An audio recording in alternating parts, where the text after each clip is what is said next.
Back in this country, we want to tell you about an escalation in the political fight over immigration. Dozens of apparent migrants landed by charter flight on a rocky island in the Atlantic, Martha's Vineyard, Massachusetts. This was yesterday afternoon.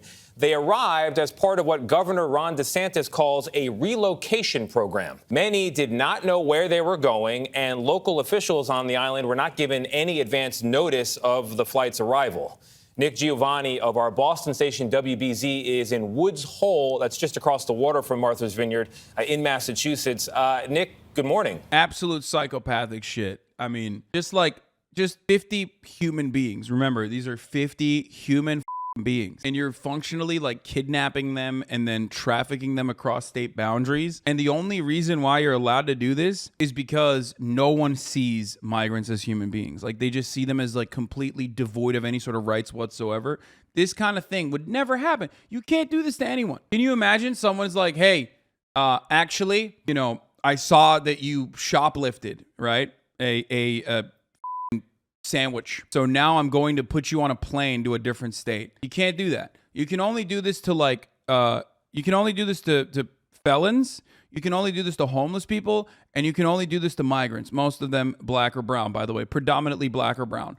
And that is exactly what's happening here. Okay. You're trafficking children, which is also ironic from the QAnon party, right? They're literally trafficking children over state lines. They don't have any rights. Go off, I guess. However, this can have a positive, like I said, this can have a positive impact. The underlying assumption is that these places are not going to want to take care of these people, and that the voters themselves are going to be reactionary just like they are. But it turns out it's kind of backfiring a little bit. Tony, good morning to you. This is one of the ferry terminals here on Cape Cod that takes passengers to Martha's Vineyard, and it is there this morning where those migrants are waking up in at least 2 shelters that we know of following an island-wide response to their arrival. Volunteers on Martha's Vineyard found themselves scrambling to find shelter, food, water, and other services to accommodate the unforeseen arrival of 50 migrants, including the elderly and children, flown there as part of a relocation plan originated by Florida Governor Ron Desantis. Martha's Vineyard Community Services had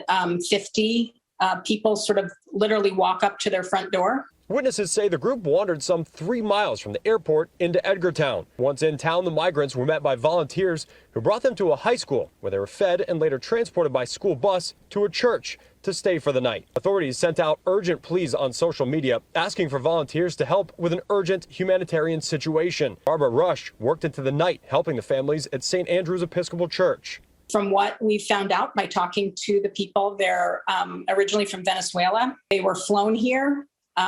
We're not sure what plane brought them here or how they got on a plane to here. Volunteers said they were told by some of the migrants they did not know where they were, or were told they would be given housing and jobs. A statement from a DeSantis spokesperson read in part, Massachusetts, New York, and California will better facilitate the care of these individuals who they have invited into our country by incentivizing illegal immigration through their designation as sanctuary states. Like, low-key, he's not wrong, though. In a weird way. Since the spring, Republican governors in Texas and Arizona have transported several thousand migrants and asylum seekers to New York, Chicago, and Washington, D.C., all cities with Democratic mayors. Yet, unlike those major cities, these arrivals aren't met with migrant resources and services like immigration's courts, where their asylum cases can be heard.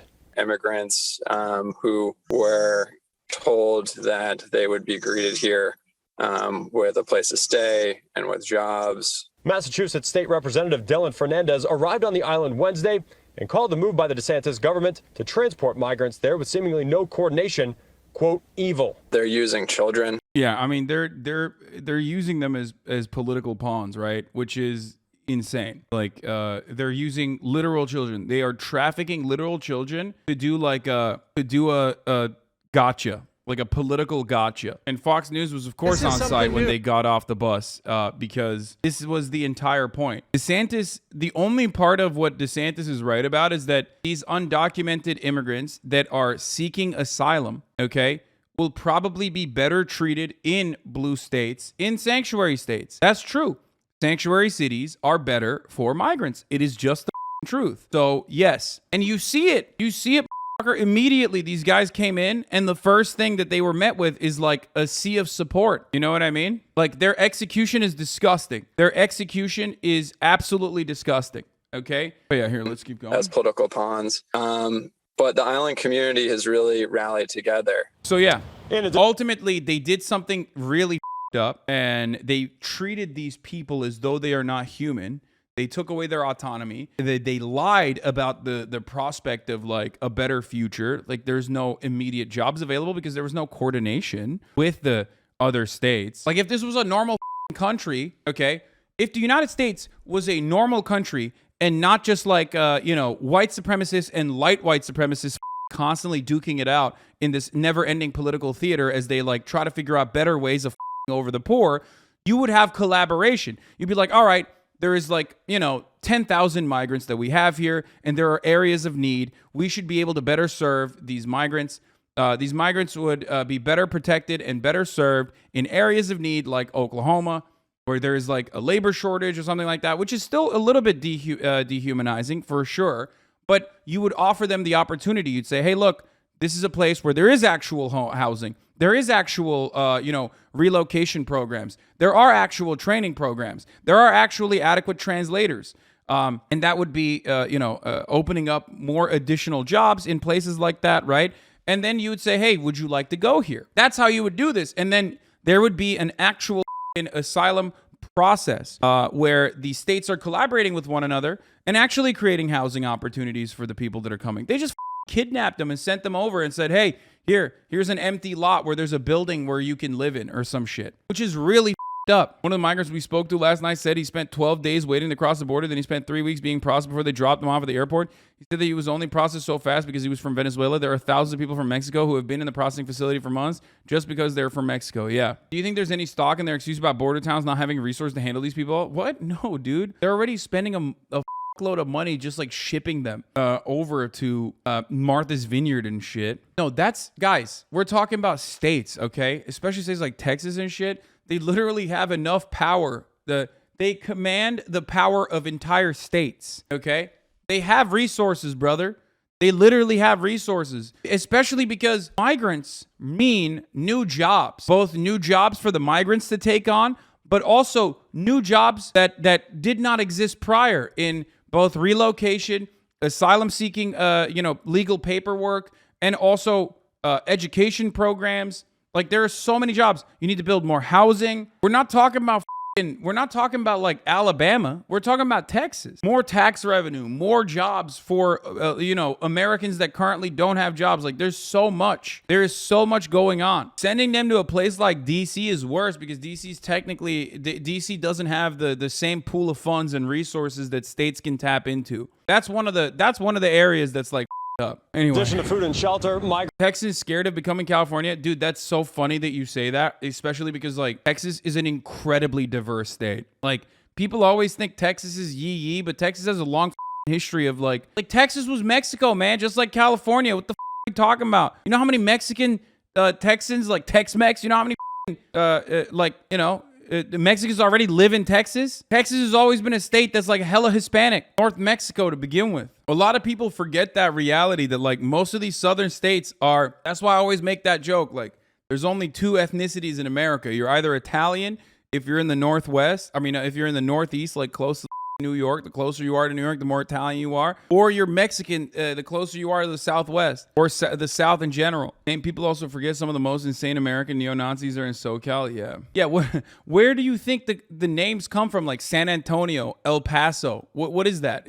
You think that's American? I mean, this is literally an Anchorman reference at this point. You know what I mean? Like San Diego. What was it? A whale's pussy? Is that what was the joke? A whale's vagina. Anyway. Yeah, Los Angeles. Anyway, so the strategy of busing undesirables north is not a new one. To embarrass northern liberals and humiliate black people, Southern White Citizens Council started their so-called reverse freedom rides, giving black people one-way tickets to northern cities with false promises, jobs, housing, and better lives. Yeah, this was a Klan tactic. The Kennedy White House received mail from the leaders in the targeted states, asking the federal government to intervene in the cruel, merciless hoax and their traffic in human lives and misery. DeSantis' move may backfire among his own anti-communist voter base. Yeah, there's also this other stunt that is probably pissing off the Cubans and Venezuelans that already live in Miami-Dade County.